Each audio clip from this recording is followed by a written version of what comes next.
He pulls the valve cover. Rockers, mechanical unit injectors, sitting exactly where they'd sit on any screaming two-stroke Detroit he's ever torn down.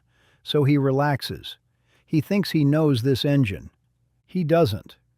Everything Detroit diesel ever built its name on screamed. The 53, the 71, the 92, the Monster 149. Two-cycle, unit injected, loud enough to rattle the windows in the next county. That sound was the brand. So when a Detroit 5.8 lands on the bench wearing the familiar valve covers, the familiar rockers, the familiar injectors poking up out of the top, every reflex a man has tells him the same thing, done it 100 times. But the 8.2 was the first four-stroke engine Detroit diesel ever built in real numbers and sold under its own name, after decades of turning out almost nothing but two-strokes. Up top, it wears the costume of a Jimmy. Underneath, it's a different creature entirely. Different injector height, different timing, set with specialized tools that, today, simply aren't made anymore. The man most confident he knows this engine is the man most likely to button it back together wrong. And the men who actually knew it didn't call it the fuel pincher. They had another name. They called it the Son of Toro-Flow. To understand why that name is a slur, you have to know that GM had tried this exact trick before. Not once, twice. In the early 60s, the GMC truck and coach division rolled out a family of low-cost four-stroke diesels built on the bones of a 60-degree V6 gasoline engine. They called it the Toro-Flow, and it largely failed to live up to every expectation set for it. Try to find a running example today. Good luck. Then came the early 80s Oldsmobile diesel, an engine so catastrophic it single-handedly soured an entire generation of American buyers on the very idea of a diesel under the hood of a passenger car.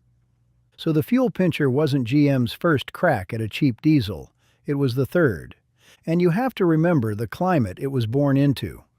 This was the back end of the fuel crisis, the lines at the pumps, the OPEC embargoes, the price of a gallon turning into a national obsession. Every fleet manager in America suddenly wanted the economy of a diesel without the weight, the cost, or the temper of one. That was the prize GM had been chasing for 20 years. Same idea, same target, same long shadow trailing behind it before it ever turned a crank. Here's what the worst diesels ever made videos always leave out, though. It worked. The one thing the engine was built to do, it did.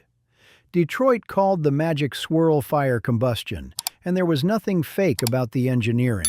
The intake system and the unit injector were tuned to work in concert, throwing the incoming air into a tight spiral so it mixed with the fuel as completely as physically possible inside the chamber. Detroit's own literature called Swirl-Fire the secret of the 8.2. And the secret delivered. Loaded toter homes, heavy motorhomes dragging a vehicle behind them, were squeezing 12 to 15 miles per gallon out of this modest little V8. Figures that openly embarrassed the thirsty two-stroke Detroits parked beside it on the lot.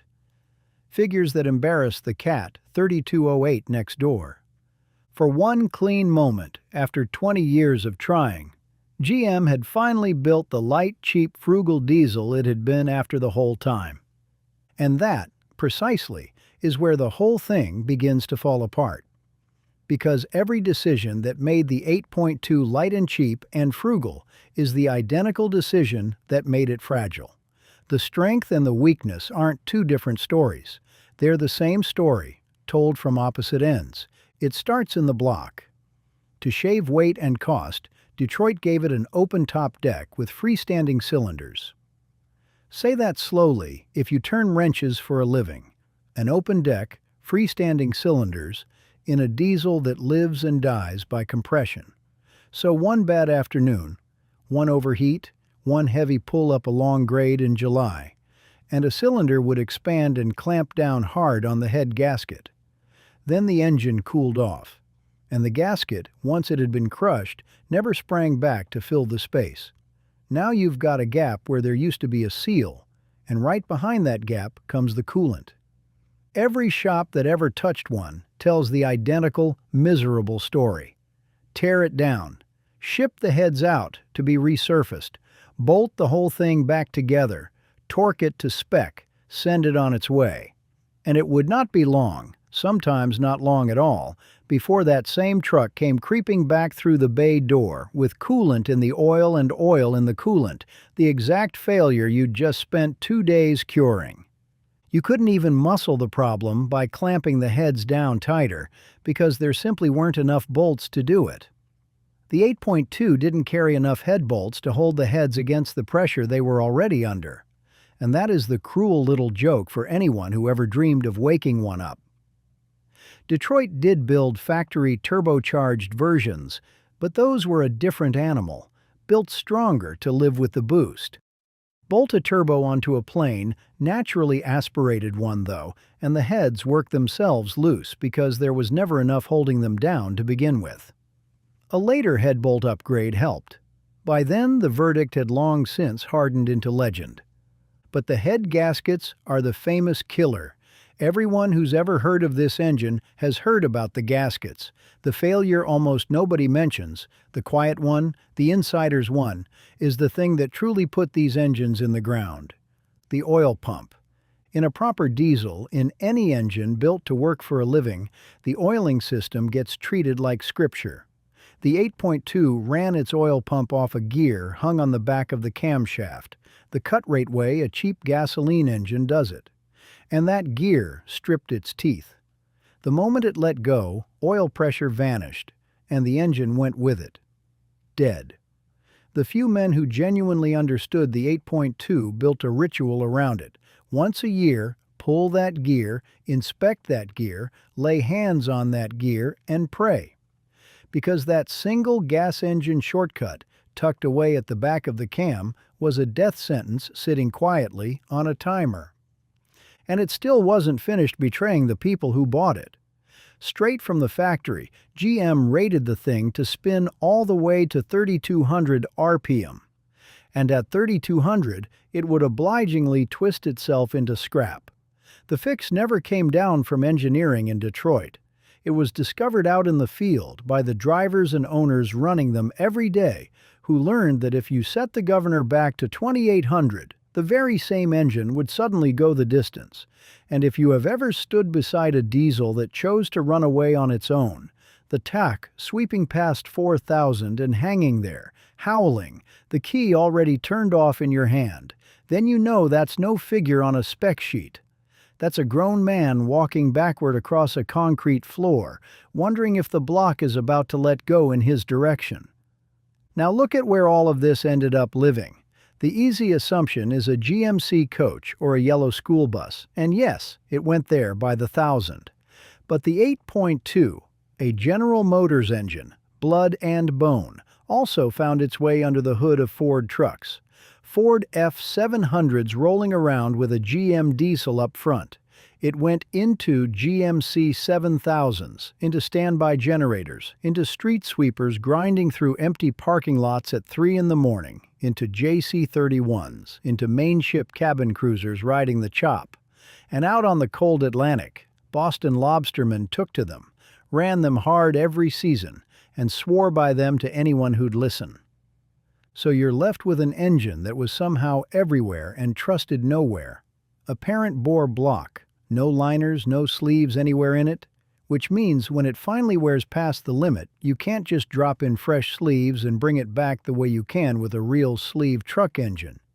You rebuild it a time or two maybe, and then you throw the whole thing away. A disposable diesel, carrying the most limited parts availability of anything Detroit diesel ever produced, partly because it was never a high-volume engine, and partly because, soon enough, almost nobody had any interest in keeping it alive. And the most damning verdict on this engine was never going to come from a mechanic or an owner or some lobsterman down on the dock. It came from the company that built it. In 1988, Detroit Diesel was reformed under new ownership. Roger Penske took the wheel. And among the first orders of business for the new Detroit Diesel Corporation was to drop every last bit of support for the 8.2. They cut it loose. On the record, citing the sheer, grinding volume of early failures. Here's the part that ought to stop you where you stand. The engine didn't die in 1988. General Motors went right on building it, kept stamping these V8 out the door, clear into the mid-1990s. For the better part of a decade, the fuel pincher kept rolling off the line carrying the name of the company that had already turned its back and walked away from it. The Marine crowd said it without a trace of varnish. When Penske took over, he could not shed the 8.2 and its reputation fast enough. That's the true story of the fuel pincher. Not that it was a bad engine. The world is full of bad engines. It's that it outlived its own maker's willingness to put its name to it.